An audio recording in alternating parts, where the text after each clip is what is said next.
Shalom, saudara-saudara sekalian yang dikasihi Tuhan Yesus Kristus. Selamat beribadah, selamat hari Minggu kepada kita semua. Hari ini, pemberitaan firman Tuhan saya beri judul, Jangan lakukan kesalahan fatal ini. Jangan lakukan kesalahan fatal ini. Dan kita akan melihat dari Yeremia pasal 42. Sebuah kesalahan fatal yang dilakukan oleh bangsa Israel atau bangsa Yehuda yang sudah terpuruk, sudah begitu terancam, bahkan mereka sudah gagal. Tetapi mereka tidak mau bertobat, malah mengulangi kesalahan yang lebih fatal. Hari ini kita akan melihat kenapa orang-orang bisa melakukan kesalahan yang fatal ini. Apa itu Pak kesalahan yang fatal ini? Yaitu mencobai Tuhan. Apa itu Pak mencobai Tuhan? Mencobai Tuhan berarti menaruh Tuhan kepada sebuah kontes popularitas. Membuat Tuhan melakukan sesuatu yang sesuai dengan keinginan kita. Memaksa Tuhan untuk melakukan sesuatu untuk kita yang walaupun itu sedang bertentangan dengan kehendaknya. Nah saudara-saudara, mari kita melihat kebenaran firman ini. Tapi sebelumnya mari kita mendedikasikan waktu ini kepada Tuhan di dalam doa. Terpujilah Engkau Tuhan Yesus, yang di dalam Allah Bapa telah memberikan kemurahan, rahmat dan anugerah-Mu kepada kami. Dan biarlah kiranya Roh Kudus menyatakan kehendak-Mu yang sempurna, sehingga kami tidak akan jatuh di dalam kesalahan fatal yang dilakukan oleh umat-Mu, yang dilakukan oleh banyak orang-orang percaya yang mencobai Tuhan. Biarlah kami berdiri di atas kebenaran firman-Mu dan mau taat kepada kehendak-Mu. Di dalam nama Yesus kami berdoa dan mengucap syukur. Haleluya. Amin. Konteks daripada kisah ini, bangsa Yehuda telah dikalahkan oleh orang Babel, dibawa ke dalam penawanan di Babilonia. Tinggal disisakan orang-orang yang sedikit. Lalu kemudian Raja Babel menetapkan seorang bernama Gedalia untuk menjadi gubernur atau penguasa kota-kota Yehuda yang sudah sepi. Dan orang-orang yang selama ini terserak-serak, yang tidak dibuang, mereka kembali ke Yehuda dalam kondisi yang miskin, yang sangat lemah. Lalu kemudian mereka diberikan seorang pemimpin, ya seperti Raja Boneka lah kita bilang. Dan Gedalia ini lalu membuat pusat pemerintahannya itu di Mizpah, karena Yerusalem sudah hancur. Tapi kemudian kita tahu di dalam pasal 40 bahwa ada upaya pembunuhan yang mereka dengar tentang seorang bernama Ismail di dalam pasal 41 yang seorang keturunan raja. Berarti dia adalah seorang dari garis keturunan Yehuda yang memang harusnya menjadi raja. Tetapi Ismail ini membunuh Gedalia. Bahkan bukan cuma membunuh Gedalia di dalam sebuah jamuan makan, tetapi juga membunuh semua prajurit-prajuritnya. Dan bahkan membunuh orang-orang dari utara, dari Sikem, dari Silo, yang datang dengan kondisi compang-camping, dengan kondisi mereka mencukur janggut. Dengan kata lain, mereka sedang datang untuk bertobat, untuk menangisi kondisi Yerusalem yang hancur, yang sedang dihakimi oleh Tuhan. Tetapi apa yang terjadi dengan 80 orang ini? Ismail justru membunuh 70 dari mereka, memasukkannya semua ke dalam satu sumur besar, menyisakan 10 orang ini karena 10 orang ini memberikan penawaran kepada Ismail bahwa mereka boleh mengambil semua persediaan makanan, jelai, gandum, madu yang mereka bawa untuk mereka bisa tinggal di Yerusalem untuk berdoa selama waktu itu. Tetapi kemudian apa yang terjadi? Mereka dibunuh dan disisakan 10 orang ini. Dan bukan cuma itu, lalu dia pergi ke Mizpah dan dia membuat penawanan. Karena Ismail ini dibiayai oleh Raja Amon untuk menghancurkan seluruh sisa-sisa bangsa Yehuda. Dengan kata lain, ini sebenarnya Kalau istilahnya dalam perjanjian lama itu the remnant atau sisa Israel. Yang disisakan Tuhan untuk mereka bisa kembali membangun pekerjaan Tuhan dan membangun kehendak Allah dalam hidup bangsa Israel. Rencana Allah. Tapi justru mau dipunahkan semua. Dan apa yang terjadi? Yohanan yang menjadi pemimpin dari tentara Israel yang masih pro kepada Gedalia ini mencegat mereka di daerah Gibeon. Dan kemudian akhirnya orang-orang yang akan dipunahkan ini, yang dari penawanan Mizpah ini, berbalik dan diselamatkan oleh Gedalia dan tentaranya. Termasuk di situ Yeremia. Dan Ismail dan 8 orang ini lari ke Amon, menyelamatkan diri. Dalam Pasal 41 ayat yang ke-17, mereka berjalan terus dan berhenti di penginapan milik Kimham dekat Bethlehem dalam perjalanan menuju Mesir untuk menghindari orang-orang Kasdim yang mereka takuti, sebab Ismail bin Netanya telah menewaskan Gedalia bin Ahikam yang telah diangkat Raja Babel sebagai penguasa negeri itu. Jadi alasan mereka sedang lari menuju Mesir karena mereka mengatakan, wah, kita makin sulit posisinya. Di satu sisi, Gedalia ini adalah raja yang atau penguasa orang Yehuda yang menjadi raja boneka. Dan kalau Gedalia mati dan orang Babel mendengar, maka Babel pasti marah. Lalu kemudian akan menghanguskan atau membinasakan semua orang-orang Yehuda yang ada yang masih tersisa. Jadi mereka ketakutan. Dan Ismail kan sudah lari. Ismail tidak bertanggung jawab untuk pembunuhan ini. Sehingga siapa yang akan tersisa? Ya mereka yang tinggal di daerah Mizpah inilah yang akan menjadi sasaran kemarahan daripada orang Kasdim atau orang Babelonia. Dan karena itu mereka berpikir secara rasional untuk melarikan diri. Mereka sudah setengah jalan, sudah sampai di Bethlehem. Dan kemudian Yohanan datang dan bertanya kepada Yeremia untuk meminta dia berdoa dan bertanya kepada Tuhan.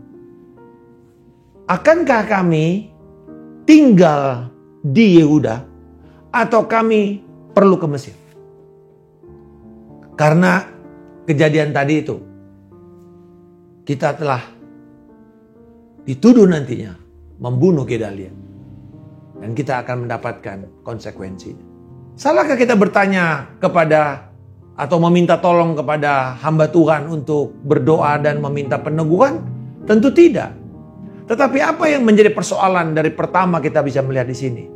Mereka tidak mau mengambil tanggung jawab pribadi untuk mencari kehendak Allah lebih dahulu. Mereka tidak berkumpul untuk berdoa. Mungkin meminta nabi memimpin mereka atau imam memimpin mereka. Tidak. Mereka melemparkan itu kepada Yeremia dan berkatakan, tolong tanyakan kepada Tuhan. Berdoalah kepada Tuhan demi kami. Apakah kami ini harus pergi ke Mesir atau kami akan tinggal di sini?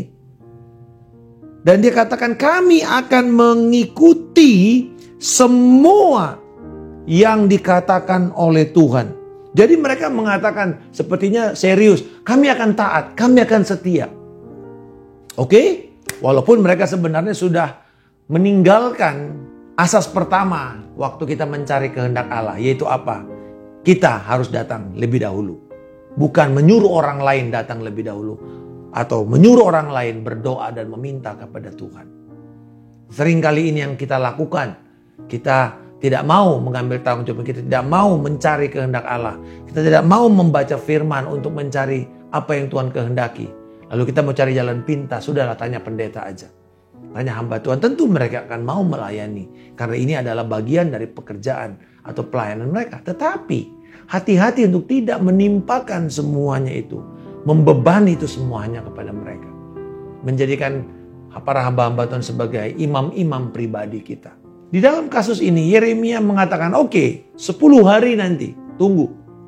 Setelah 10 hari, di ayat yang ke-7, datanglah firman Tuhan kepada Yeremia. Jadi Tuhan berbicara kepada Yeremia.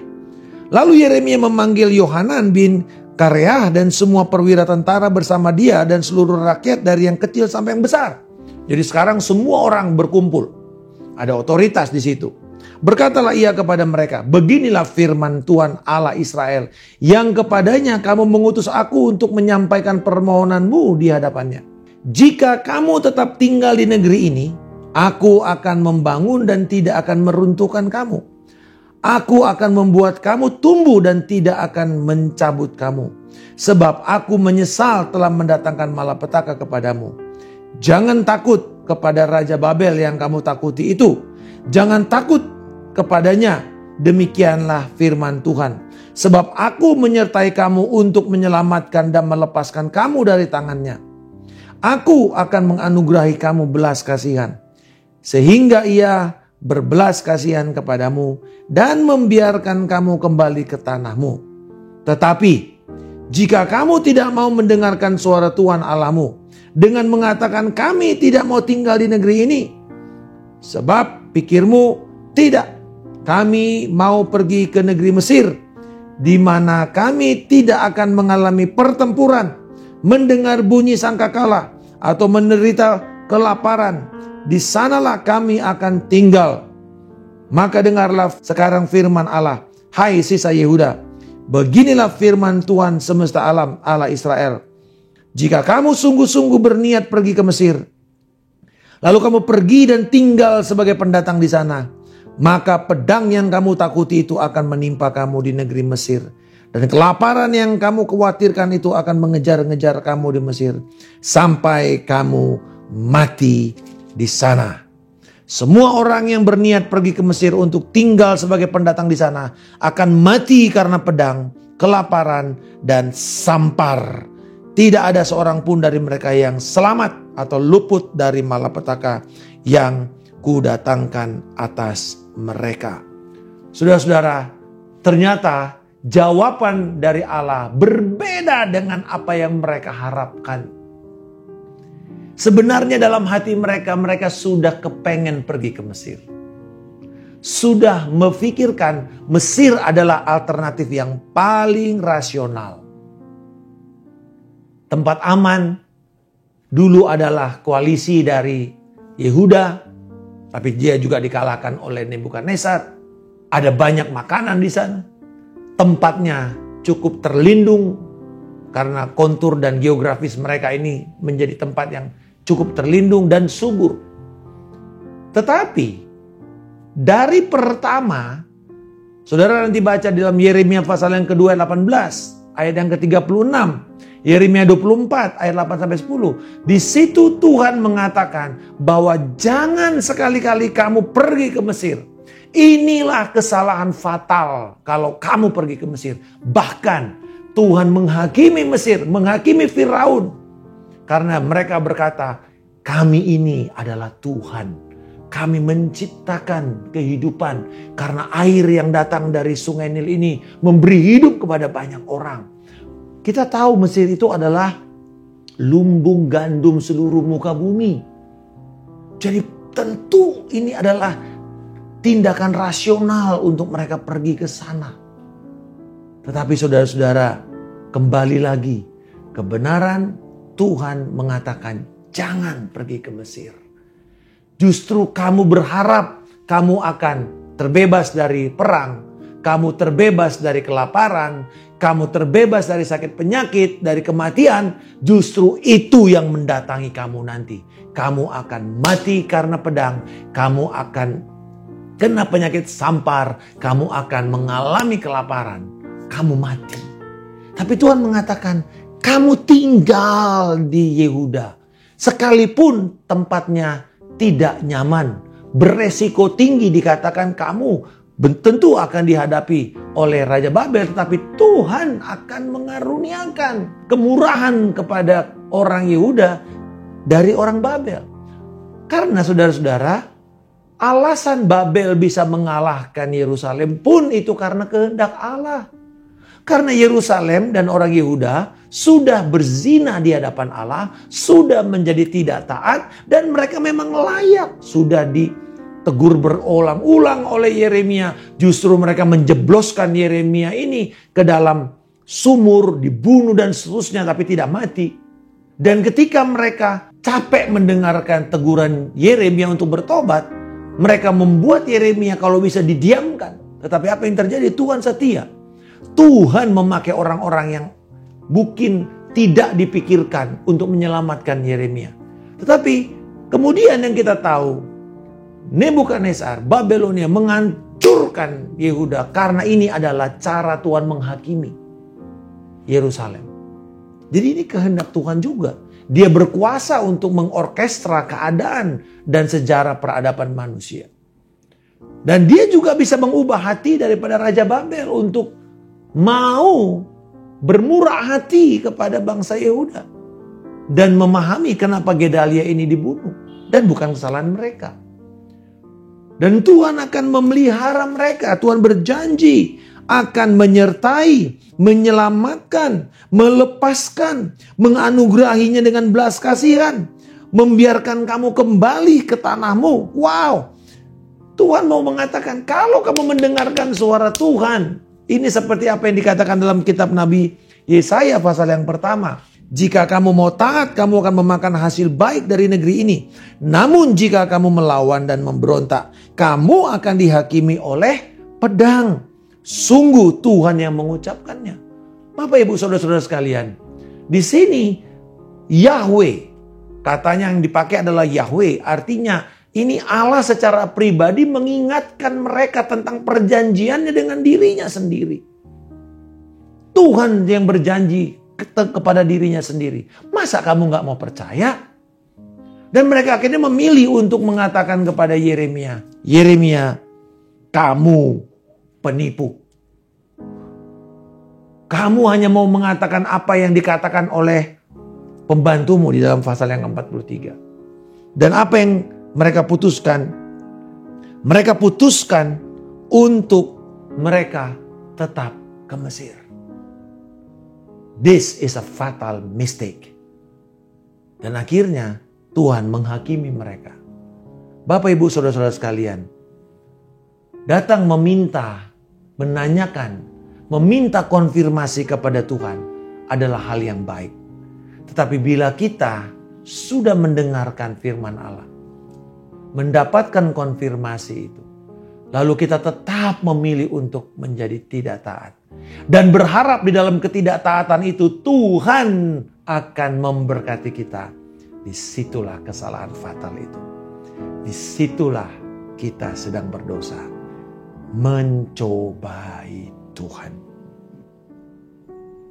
Yesus berkata, janganlah engkau mencobai Tuhan Allahmu. Satu dosa dari 5 dosa utama bangsa Israel tidak masuk ke dalam tanah perjanjian adalah mencobai Tuhan. Membuat Tuhan disuruh melakukan sesuatu yang bertentangan dengan kehendak firman-Nya sendiri. Ada 2 alasan dari bangsa Yehuda menolak pesan Tuhan. Yang pertama, mereka tidak percaya bahwa pesan yang disampaikan oleh Yeremia ini adalah suara Tuhan atau firman Tuhan bagi mereka. Di dalam pasal 43 ayat 2 dikatakan bahwa Yeremia ini adalah seorang pendusta akhirnya. Kamu menipu kami. Mereka tidak melihat firman ini sebagai sumber otoritas final dan mengikat. Ini adalah perkataan Tuhan yang akan menjadi tuntunan mereka. Mereka berpikir bahwa ini cuma sekedar nasihat baik. Mereka tidak melihat firman ini adalah suara Allah, perkataan Allah, dan tidak bisa dibatalkan. Yesus berkata tidak ada satupun kitab suci yang akan dibatalkan. Mereka menganggap remeh firman Allah. Dan ini adalah strategi iblis untuk menganggap, melemahkan, meremehkan, menurunkan derajat otoritas firman Allah kepada umat Tuhan. Sehingga mereka berpikir bahwa ini cuma sekedar opsi, bukan perintah, bukan pernyataan mutlak dari Allah yang harus kita tunduk. Kalau kita berkata dia Tuhan, maka kita adalah hamba. Kita tidak punya hak apapun kecuali mengatakan ya Tuhan, jadilah menurut kehendak-Mu. Seperti Maria berkata kepada Gabriel utusan itu, aku ini hamba Tuhan, jadilah menurut apa yang diperkatakannya. Harusnya ini sikap kita. Nah yang kedua, sikap bangsa Israel adalah mereka melihat pesan Yeremia ini hanyalah buatan manusia. Hasutan dari Baruch bin Neria yang ada di pasal 43. Ini cuma bicara orang saja. Ini bukan suara Tuhan. Mereka berharap sesuatu yang spektakuler. Tuhan bicara dari sorga. Tapi kita tahu orang Israel, ketika mereka mendengarkan Yesus dinobatkan sebagai anak Allah di dalam baptisan di Yeriko, mereka mendengar suara dari sorga. Mereka tetap tidak bergeming dan tidak mau bertobat. Tidak mau setuju, tidak mau mendengarkan nasihat dan ajaran dan pemberitaan Yesus tentang kerajaan Allah, tentang dirinya sebagai Mesias. Tidak mau. Mereka mau mencari sesuatu yang spektakuler, tapi tetap hati mereka sudah tidak mau taat. Now that's what we call as a fatal mistake, kesalahan fatal. Dan inilah yang terjadi dengan kebanyakan orang Kristen sekarang ini. Mereka menganggap bahwa pemberitaan firman itu hanya sekedar sebuah khotbah, bukan perkataan yang berotoritas, yang mengikat. Tentu ada juga tanggung jawab para pemberita-pemberitanya yang tidak setia mengajarkan, memberitakan, menjelaskan, mengeksposisi firman sebagaimana yang dikatakan oleh Yesus atau para rasul-rasul atau para penulis awal tentang hal tersebut. Kita memakai firman hanya sekedar untuk kepentingan kita. Itu memang kesalahan. Dan kita harus bertanggung jawab. Tetapi bila firman yang disampaikan itu adalah firman yang sungguh keluar dari penjelasan yang benar, eksposisi yang benar, yang bertanggung jawab dari seorang hamba Tuhan yang hidupnya juga bertanggung jawab dan bisa dipertanggungjawabkan, maka saudara, mari kita melihat ini sebagai firman Allah yang berotoritas. Dan kita terima. Tentu kita perlu peneguhan, ya. Bayangkan, kita mencari keputusan. Oke, apakah ini harus kita lakukan atau tidak? Apakah bisnis ini harus kita kerjakan atau tidak misalnya? Oke, kita datang. Kita dengar firman. Oh, dapat firman. Dari kita baca Alkitab. Kita berusaha untuk mencari peneguhan. Kita minta nasihat. Sama lagi. Kita dengar khotbah. Kok kayaknya firman itu berbicara tentang pertanyaan saya. Menjawab pertanyaan saya. Sudah berkali-kali peneguhan. Lalu kita masih tidak mau, kita masih mau menginginkan apa yang kita lakukan, disitulah kesalahan fatal itu terjadi. Alasan kedua, menganggap pesan Tuhan lewat hamba-hambanya merupakan pesan manusia semata-mata. Tidak menerima perkataan Tuhan lewat hamba-hambanya. Padahal mereka yang menolak pesan firman Tuhan yang diberitakan, mereka sebenarnya sedang menolak Allah sendiri. 1 Tesalonika 4 ayat 8. Kamu menolak kebenaran ini?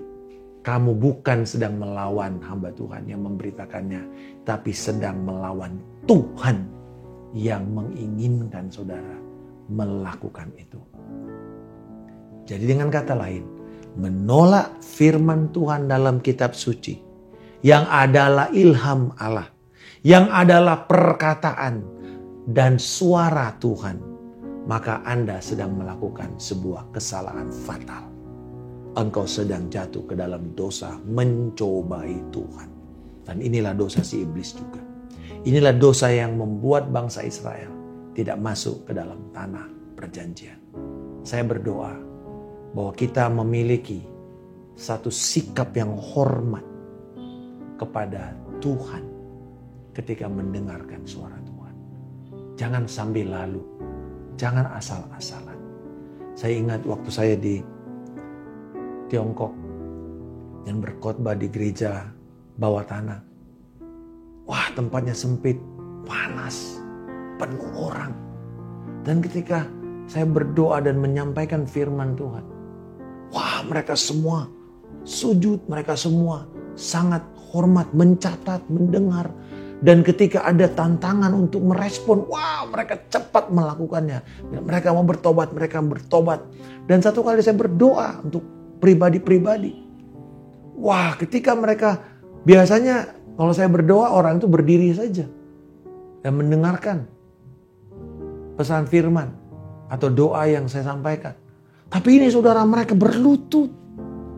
Dan sebenarnya bangkit. No, saya mau berlutut, saya mau mendengar. Saya mau mentaati firman Tuhan ini. Dan itu bukan main-main, bukan mereka buat-buat. Mereka serius melakukannya. Ada sikap hormat. Bapak Ibu, tentu kita tidak harus se-ekstrim itu mungkin. Tapi apakah sikap hati kita ketika mendengar firman kita aku udah tahu. Alah, dia lagi.